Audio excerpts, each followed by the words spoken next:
Welcome to another episode of the 3-Minute Therapy Podcast. And I am Dr. Michael Edelstein, a clinical psychologist, and I'm joined as usual with my helpful partner, Kevin Benbow, an REBT therapist as I am. And I'll introduce you to our guest shortly. But first, I want to orient new listeners to what this is all about. 3-Minute Therapy is my book right here, and it is based on the brilliant work of psychologist Albert Ellis, who dramatically changed the course of the psychotherapy movement from more traditional therapy to what is more generally called cognitive behavior therapy. And REBT, or rational emotive behavior therapy, that all these podcasts are based on, comes from the fundamental premise that our emotions come from our thinking, not from situations, events, experiences, feelings in our body, but our thinking. And when we have disturbed emotions, we have a certain kind of thinking, and that's thinking in terms of demands. Must, shoulds, supposed to's, have to's, demands we put on ourselves. I must do well and get approval. Demands we put on others. You must treat me well. And demands we put on the conditions of our life. Life must be fair, easy, and hassle-free. So those musts and shoulds, those demands, cause emotional disturbance.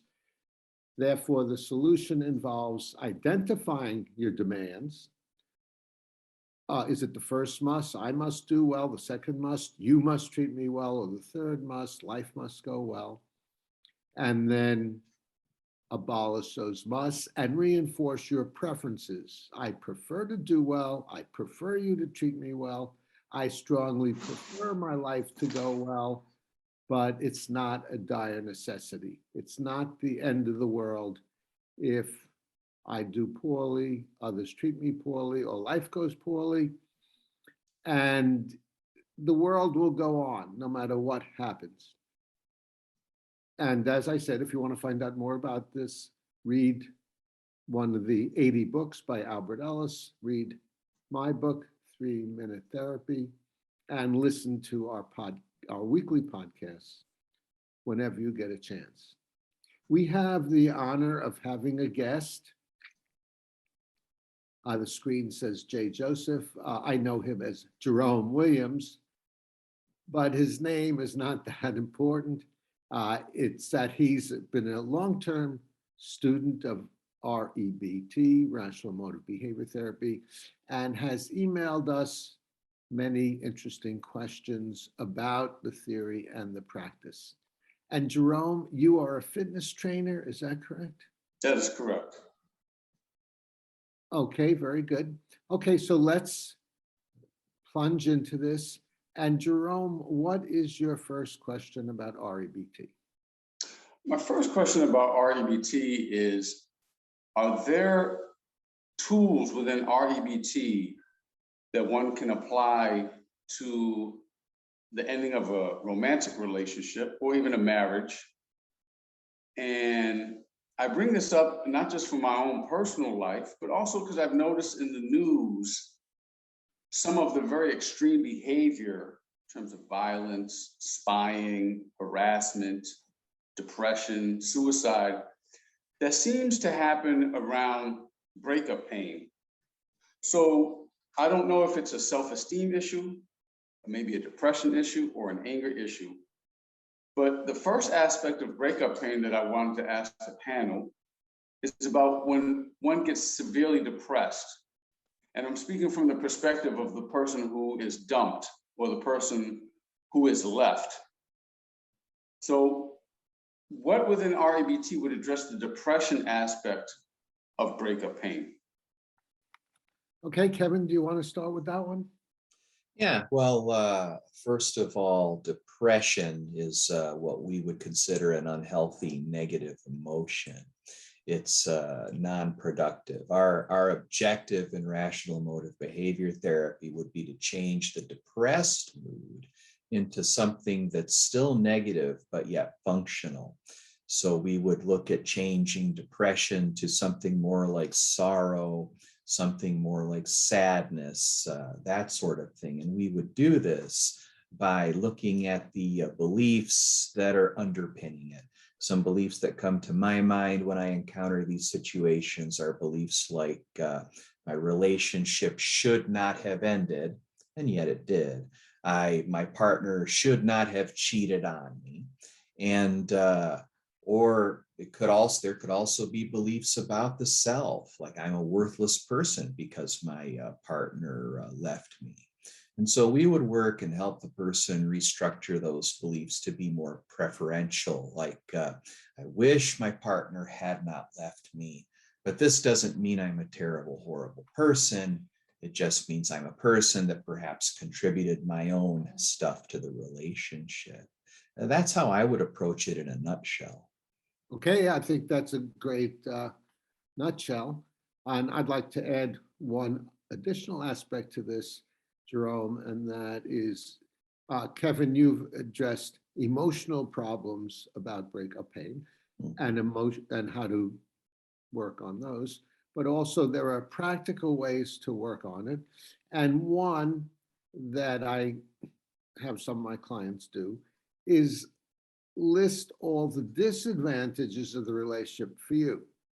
Now, clearly, if you're very upset, in pain about the ending, there are mainly advantages of the relationship you feel you're losing, but there are disadvantages also.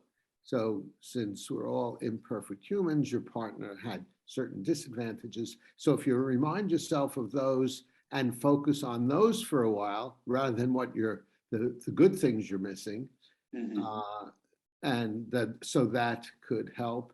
And you could remind yourself that now you have an opportunity to find a new relationship that would be exciting, a new person to learn about and to interact with, and a new part of your life.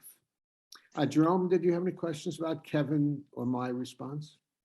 Sure. The first thought, thank you both, that I was thinking is, as you were explaining yourself, Dr. Edelstein, was, but I don't want anyone else. I want this person. I have to have this person. So there's that component. And then I also wanted to ask you both about the behavior component to depression connecting to breakup pain. Maybe not going to the gym, maybe not doing certain activities that you used to only do with your ex-wife or your ex-girlfriend, or if you're a woman, ex-boyfriend or ex-husband. So is there a behavior component that REBT addresses as well? Yeah, good question, Jerome. On one side of the behavior component is pushing yourself to do what you're avoiding doing, because normally when people are depressed, they become less active in their life.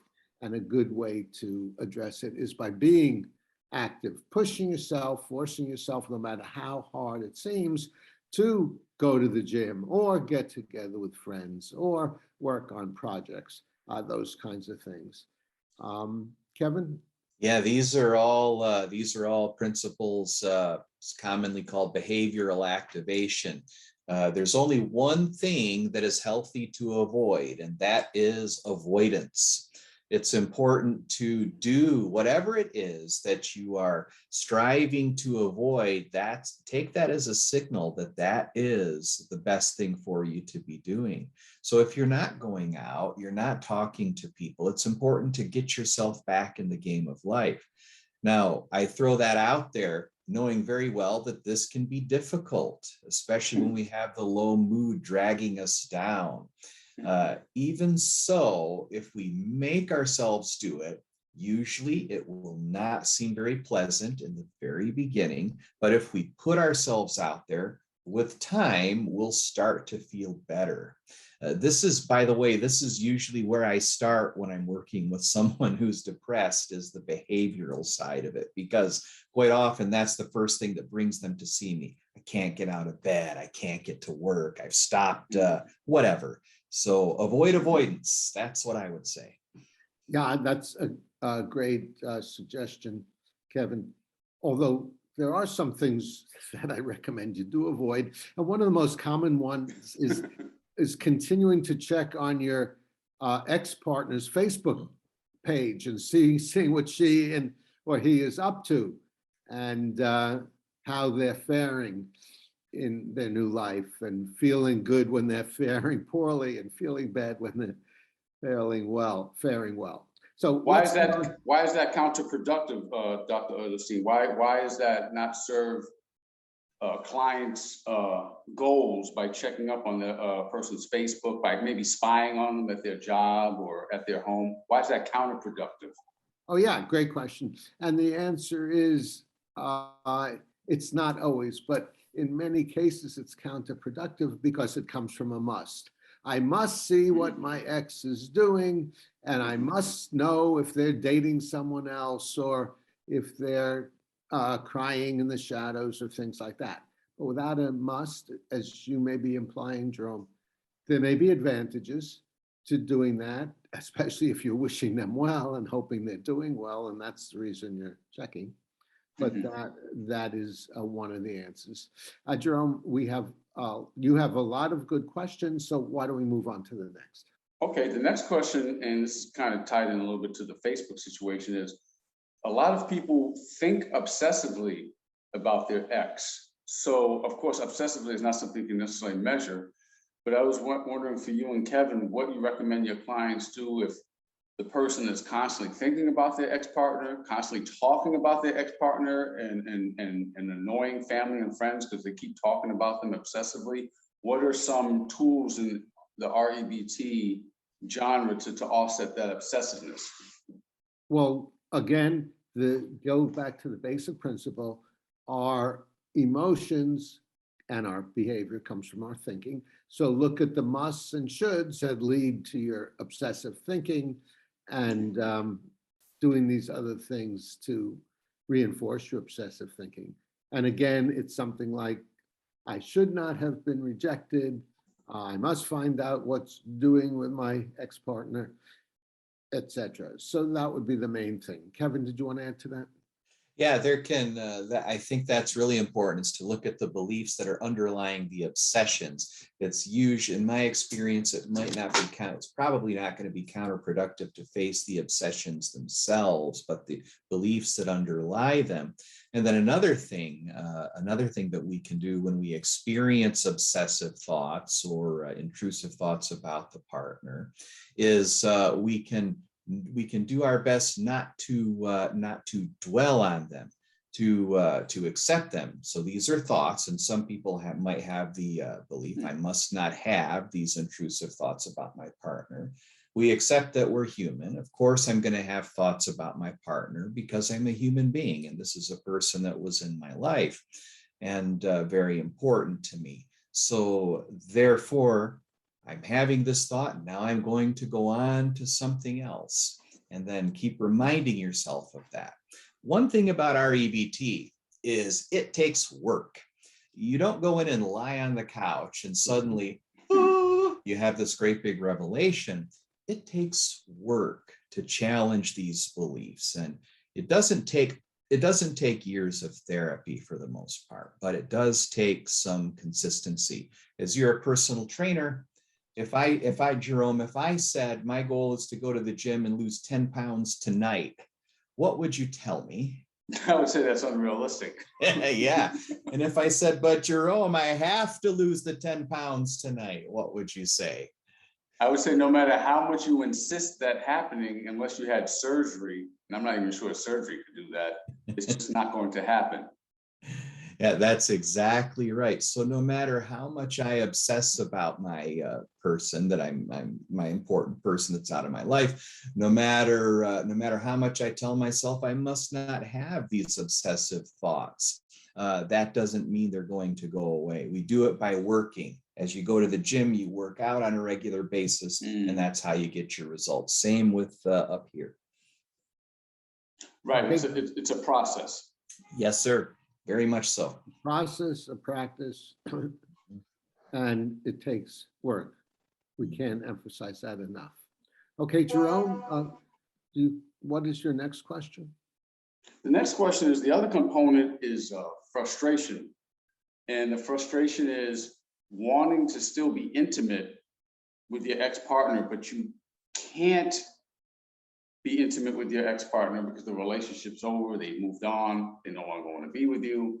So from a behavior perspective, I'm familiar with something called aversion. And I wasn't sure if REBT would promote that, where you picture something disgusting laying on the body of your partner and you practice that enough so it decreases your sexual attraction. I wasn't sure, like, it's very, very, very uncomfortable to really want someone sexually, but not being able to be with them. So I was wondering what the REBT perspective is on that aspect of a breakup. Well, again, going back to your fundamental thinking, if you think I must not feel frustrated about this breakup, then that's a failed idea. Of course, you're going to feel frustrated, and even the person you broke up with will feel frustrated about maybe having wasted their time with you, or some other reasons, or trying to meet someone new, which has its frustrations. So in REBT, we call that HFT, high frustration tolerance, developing high frustration tolerance, and that will benefit you for the rest of your life, even when this relationship is long gone and forgotten. High frustration tolerance means life consists of one frustration after another. It always has, it always will, and there's no reason it should not. That's the nature of life. That's the nature of the beast. So learning to have high frustration tolerance, which means unconditionally accepting frustration as part of life, just as you have very positive things as part of life. So in between the frustrations, there are pleasures, joys, satisfaction, fulfillment. So frustration is not the only thing in life, but it's an essential part of your life if you have goals and projects in your life. Okay, yeah, Kevin. I'd like to throw something in there. What you're describing, Jerome, reminds me a lot of when I work with people that have a problem with addiction, whether behavioral or substance or otherwise. What happens is we have these strong urges. In the substance abuse world, we call them cravings. One way to make ourselves miserable is to extend the time that these cravings or urges last. And how we tend to do this to ourselves is we awfulize about it. We say it's awful, it's horrible that I can't be with my partner. And then there's a part of the irrational mind, of course, yeah, you're right, it is awful. The important thing is to say that I find helps with this kind of thing is to remind yourself, okay, I'm going to have urges to be with this person. This is because of our past relationship. An urge is a normal thing to have. And if I ignore it, if I go on, it will pass. It's not the end of the world that I'm having this particular urge. And the trick, and then at some point, those urges will change into thoughts of wanting to be intimate with them rather than urges, if that makes sense. Can't tell you how long, but it won't take forever. And just to clarify something, am I correct in assuming that low frustration tolerance is when there's a demand or must you won't give up, whereas high frustration tolerance is you've shifted from demanding something, for example, I have to be with my partner too. I'd like to still be intimate with my partner, but it doesn't necessarily have to happen. Is that the separation between low frustration tolerance and high frustration tolerance? Yes, exactly right. That's a good way to summarize it, Jerome. Okay. And you can think about being disturbed or doing compulsive things in the face of a loss of a relationship as an addiction. You are addicted to being with this person. And when you give up an addiction, say alcohol, as Kevin is saying, you're often going to have urges, not necessarily forever, but could be forever. But the point is, they're just urges, they're just frustrations. And if we have goals and preferences, we are going to also have frustration along with the satisfaction. So it comes with the territory. So does that mean if you change your behavior, like, for example, not acting on the urge, that would affect your cognitions? There is some interaction there. And one of the reasons why behavior therapy is helpful, which just focuses on behaviors, because if you act differently, then you get to see that this new behavior or this new circumstance, like having lost your partner, is not the end of the world. The roof doesn't cave in.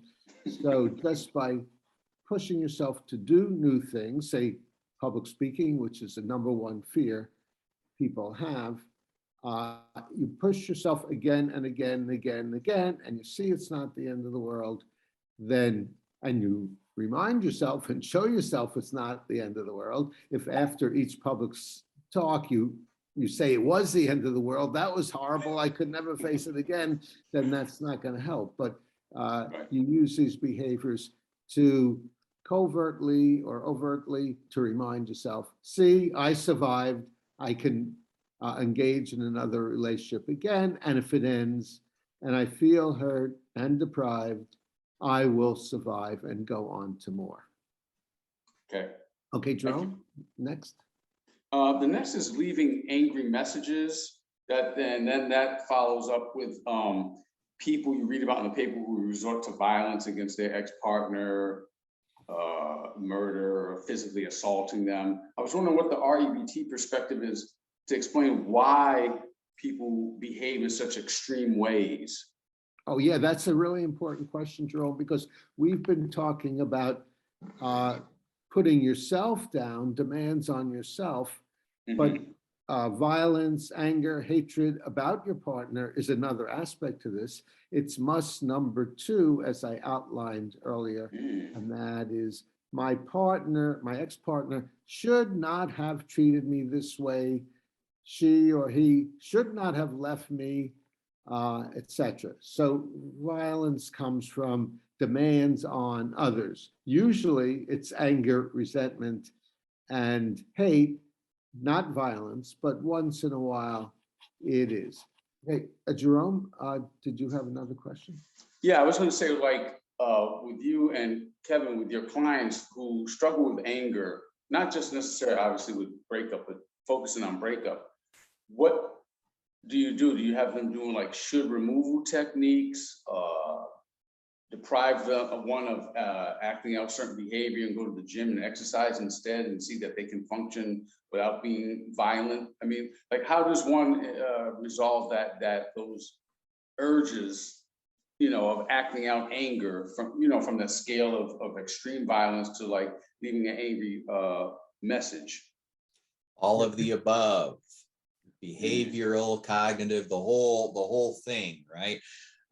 First, of course, fundamentally, it's the demands that we make on ourselves, but it is also important to engage in other healthier behaviors. Anger comes from a lot of extremely rigid thinking that things have to be the way that I want them to be. And so we work on just changing it to I wish these things were going my way. My pet peeve that I've been working on and continue to work on is the way people drive around here. And it's really easy for me to say he should not drive like an ass. And I would rather that he drives safely. I would rather that he respect the traffic laws, but I'm not the one, and unless I'm not the one that's going to pay the penalty on my license for what he's doing. My job is just to get out of his way and let him go bother somebody else. Right. And when you drive, expect that there will be reckless drivers around, so you're not shocked and you're not caught getting cut off and getting angry. Another thing you could do if you're facing breakup pain is use distraction. You can go do some traveling, for example, which could be a good distraction, or play video games if that's your thing. Listen to music, go for a run or a swim. So distraction also is a useful technique that is complementary to working on the fundamental problem, your musts and shoulds. Can I throw another distraction example? And I do this with caution. Date somebody else casually. I don't encourage people to rush off and get into another relationship. Can't begin to tell you how many people have come into my office and they're in the process of getting a divorce and they're already engaged to somebody else. That's not the idea. Date casually as a distraction. That's something I encourage people to do if they're able, if they feel like they're able to do it. It seems to me it's more individual differences. If starting to meet people for another relationship a week after the last relationship ended, I'm not exactly clear why in all cases that's a bad way to distract yourself.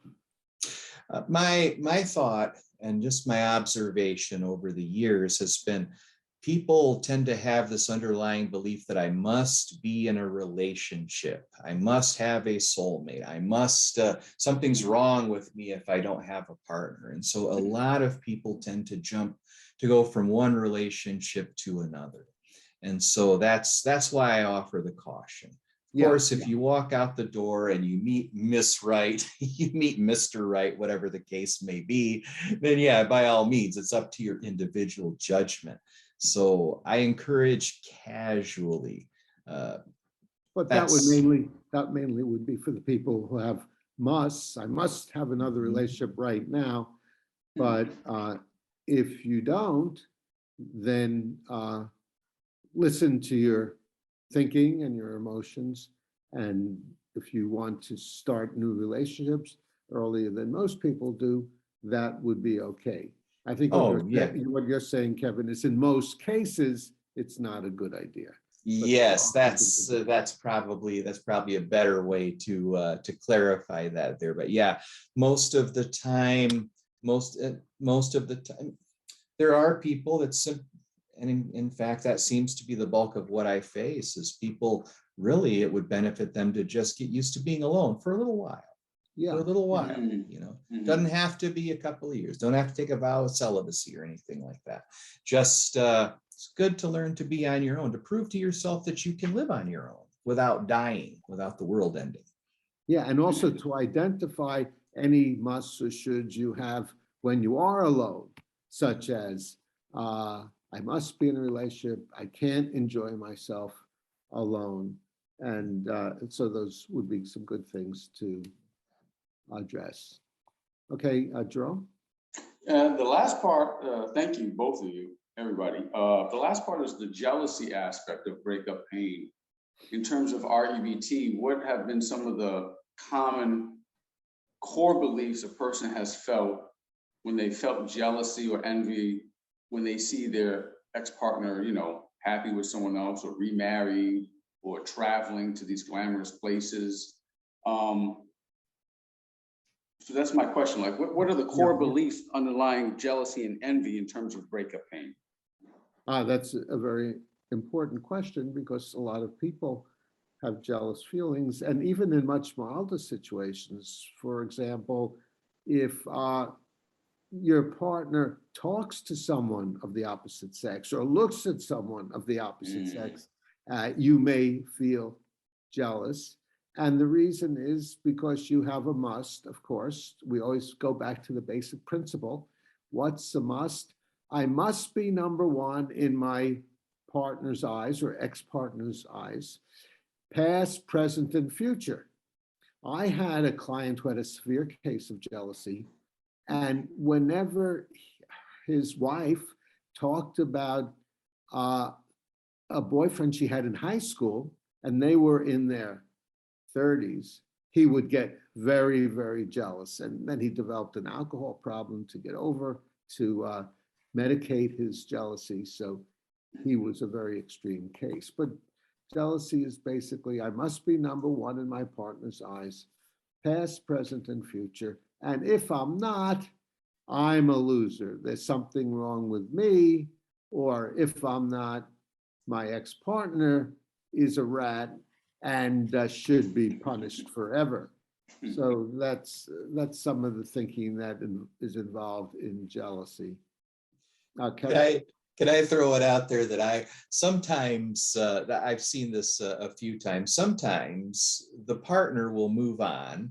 One partner will move on and get remarried before another one. And sometimes I'll hear one like, they shouldn't be so happy. I should have been the one to move on first. I'm sorry, I can't say that without laughing, but yeah, so that's one that's out there too. Right. Very good. Very good. Okay. Any last words, Jerome or Kevin?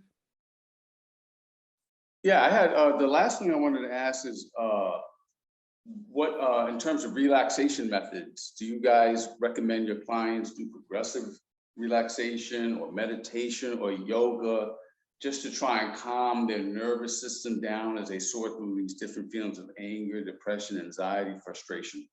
Yeah, good question. And again, going back to the basic principle, the main way to get less stressed or more relaxed is to look at your demands, your musts and shoulds, your self-downing, your I can't stand it's, and your awfulizing, and question, challenge, and contradict those. In terms of more palliative methods to get more relaxed, all the things you mentioned, Jerome, are very useful to some people. So you could experiment. Try meditation for a month. Try deep breathing for a month. Try doing strenuous exercise for a month. See what works for you, but don't try medicating it with drugs. That's not a good idea. So, and drugs include prescription drugs. There are alcohol, cigarettes, and prescription drugs are all drugs. So those are some of the palliative things you could do.